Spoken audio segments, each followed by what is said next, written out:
This is a postcast edition of the Locked On Jets podcast. It is Sunday evening, December 18th, 2022, and I'm your host, John B. from GangGreenNation.com. If you are new to this show, this is a daily podcast covering the New York Jets. We have new episodes each day through the week, Monday through Friday, and then bonus episodes as needed, such as this postcast episode. After the Jets lose to the Detroit Lions in the Meadowlands on Sunday, the final score was 20-17. The Jets are now on a 3-game losing streak. Their record falls to 500. They are 7-7. It's the first time the Jets have been 500 since week 4 of the season. And this was an absolutely heartbreaking loss. The Jets were one play away from winning this game. They had Detroit at 4th and inches at the 2-minute warning from just about midfield. And the Jets ended up completely busting a coverage on the play. A shallow cross by Brock Wright. The Jets sold out on the run. C.J. Mosley and Quincy Williams, no communication. Wright takes a short pass, 51 yards for a touchdown. And then the Jets, on their ensuing drive, just absolutely handle their time management as poorly as you possibly can. They essentially run out of time with a timeout in their pocket. A couple of times when it was obvious they should have called a timeout. Once after Zach Wilson took a sack, Jets let a lot of clock run. Then after a big completion to move the chains to Garrett Wilson, they didn't take a timeout either. You run out of time and you have one timeout left in your pocket. Your time management was terrible. And I just named you 2 spots where the Jets let a lot of time run off the clock. They ended up having to settle for a 58-yard field goal attempt for Greg Zuerlein, which never had a shot. It was wide to the left, way wide to the left. Zuerlein hooked it, trying to hit the ball as hard as possible. It's not an easy kick. It's not Greg Zuerlein's fault. But there are plenty of people to blame for this loss. The bottom line, though, is that the Jets' playoff hopes on Sunday took an enormous hit. I heard some people heading into this game saying it was not that important. There were 3 games left. This was an NFC opponent. It doesn't hurt the Jets in their conference standings tiebreaker. I don't buy that at all. Because, first of all, you got to win games in December. And the Jets are now playing bad football. The Jets have now lost 3 games in a row. They started this month 3 games over 500. They are now at 500. You got to win games in December. But also, and I said this leading up to the game, and listen, last week after the game, I told you the loss to the Buffalo Bills in Week 14 was not a devastating loss.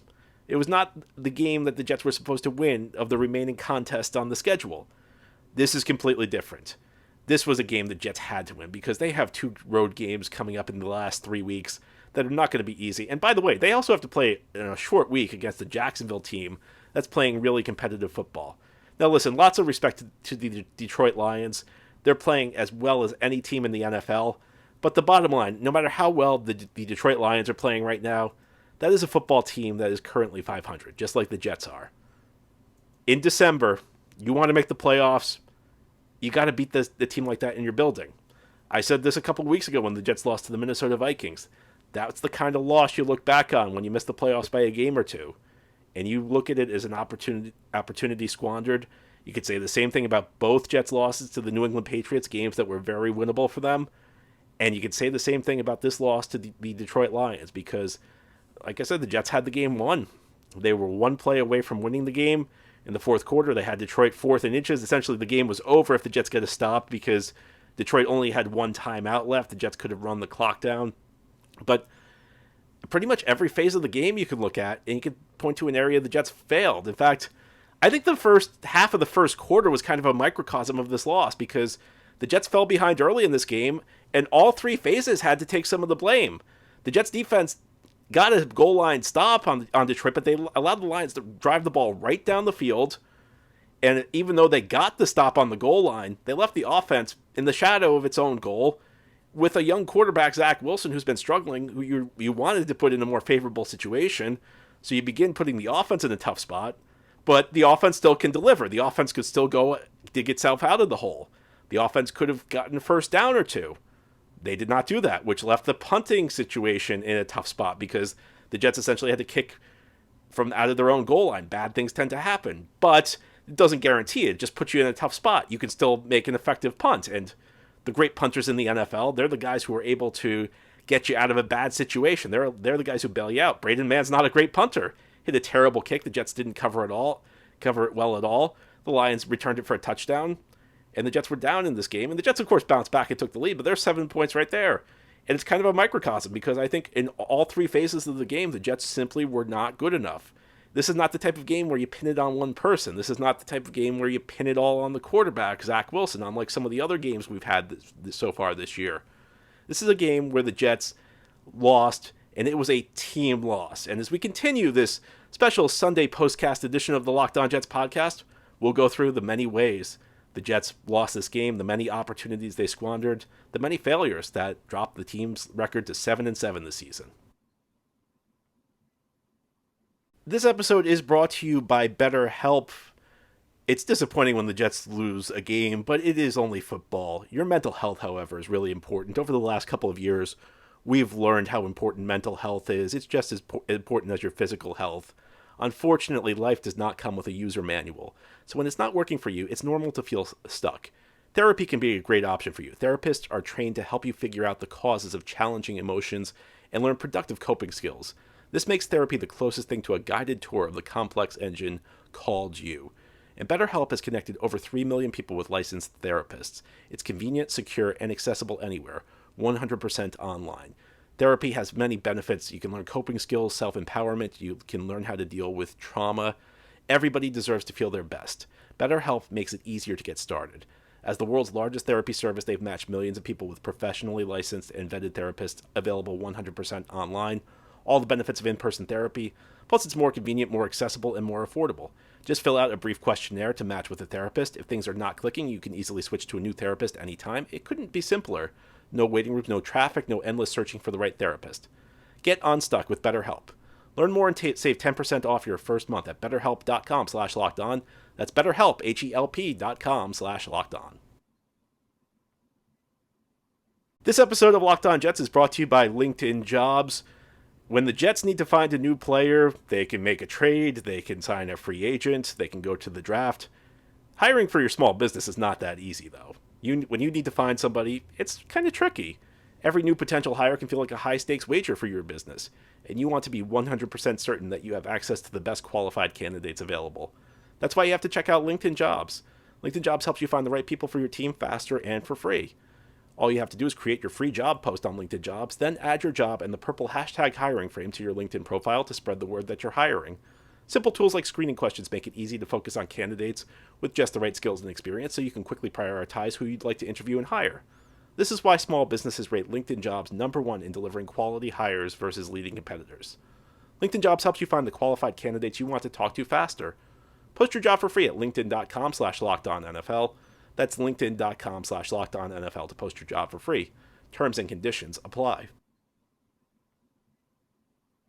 This is the Locked On Jets podcast, a postcast edition of the show.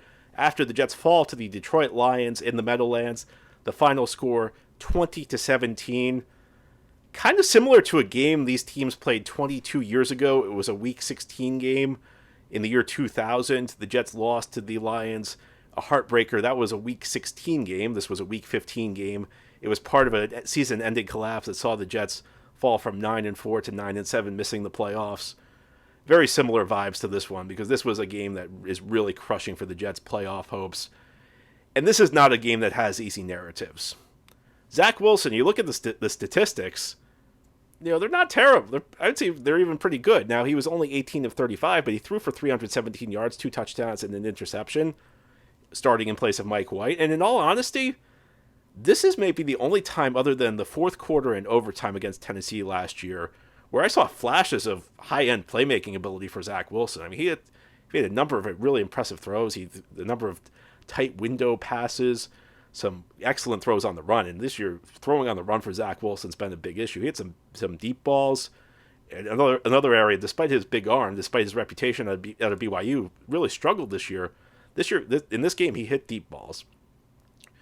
It was a good job by Mike LaFleur. I think a lot of those plays were Mike LaFleur gave him simpler reads. They simply simplified the game for Zach Wilson. And that's really what ended up producing a lot of the big plays. A lot of them were RPOs. There were some plays where he got put on the move by design. There were a couple of times he just decided to take a deep shot. There were not plays where he needed to stand in the pocket and process everything. And those were the plays where he struggled. I think when Zach Wilson struggled in this game, it's when he had to run a more conventional offense where he had to make reads from the pocket.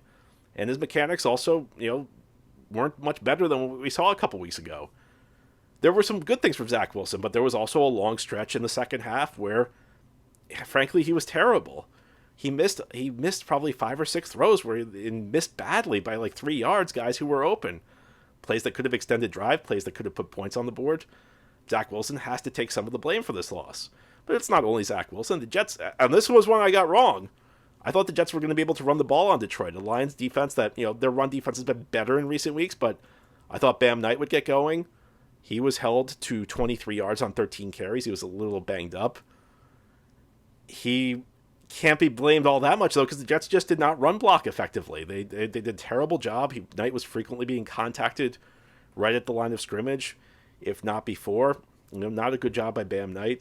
The special teams were a disaster for the Jets. I mentioned the punt return touchdown they allowed. Braden Mann had an awful game. I mean, he missed opportunities to pin them deep. He had a couple of bad punts when the Jets could use a good one outside of the one that was returned for a touchdown. And the defense, it wasn't a terrible performance by the defense by any stretch of the imagination, but you know what it reminded me of? It reminded me of many losses in the Rex Ryan era, where the defense is very good all game, and the Jets only gave up 13 points, and they only gave up 1 touchdown in this game. And in fact, of the 13 points they allowed, 3 of them really weren't their fault because the Zach Wilson interception in the third quarter, which was a terrible interception, and that was another area where, Zach Wilson's kind of spotted the Lions 3 points in the third quarter. The defense stood tall and forced a field goal attempt when the Lions got the ball in field goal range. However, like so many games in the Rex Ryan era, the 1 touchdown the Jets allowed was the one that cost them. It was that busted coverage between Quincy Williams and C.J. Mosley, where a guy just got free on a shallow cross and was able to take the ball to the end zone. Nobody rallied to the football. Nobody tackled them. And that was one of the areas with Rex, as great as of defensive mind as Rex was, as great as his defense has played in some games, there were so many times where they just could not get the big stop. And it's an area where the Jets have been excellent this year.